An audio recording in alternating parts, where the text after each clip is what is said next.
So let's learn about telophase. First of all ये जो word telophase है उसे हम डिवाइड करेंगे।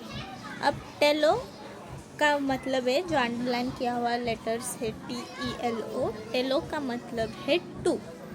इसका मतलब है इस फेज में, इस स्टेज में दो न्यूक्लियस फॉर्म हो रहे हैं, मतलब two daughter nuclei are forming.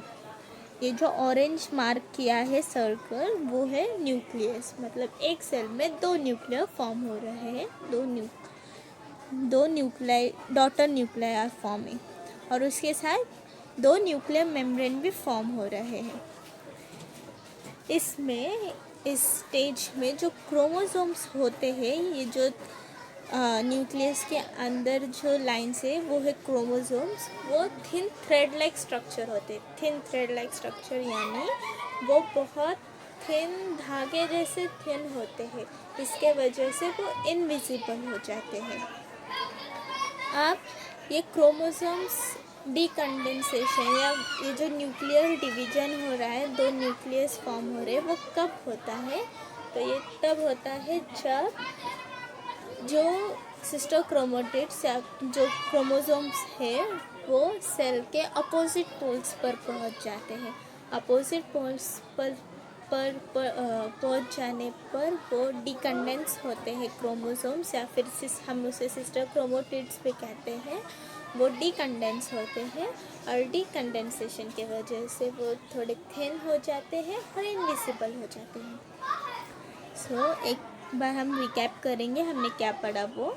तो सबसे पहले टेलोफेज ये एक काइरोकाइनेसिस प्रोसेस में लास्ट स्टेज होता है। इसमें स्टेज में दो डॉटर न्यूक्लियाई बन रहे हैं, मतलब दो न्यूक्लियस फॉर्म हो रहे हैं। अब ये दो न्यूक्लियस कब फॉर्म होते हैं? वो दो न्यूक्लियस तब फॉर्म होते हैं जब क्रोमोसोम्स या फिर सिस्टर क्रोमेटिड्स सेल के अपोजिट पोल्स पर पहुंच जाते हैं, और अपोजिट पोल्स पर पहुंच जाने के बाद वो डीकंडेंस होते हैं, वो थिन हो जाते हैं और इस वजह से वो इनविजिबल हो जाते हैं। यहाँ पे जो स्पिंडल फाइबर्स अटैच थे क्रोमोसोम्स को, वो स्पिंडल फाइबर्स डिसअपियर हो जाते हैं, वो गायब हो जाते हैं इस फेज में। Okay, let's read the explanation of telophase.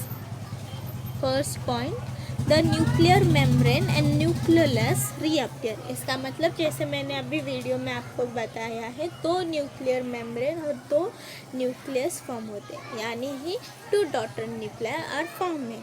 Second, the sister chromatids become thin and forms chromatin thread.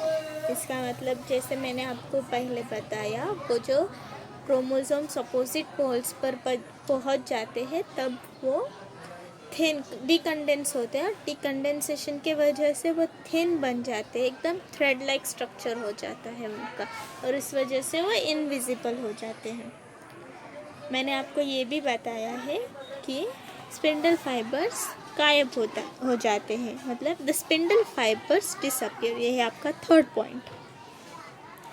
Centrosome appears without spindle fibre और स्पिंडल थ्रेड।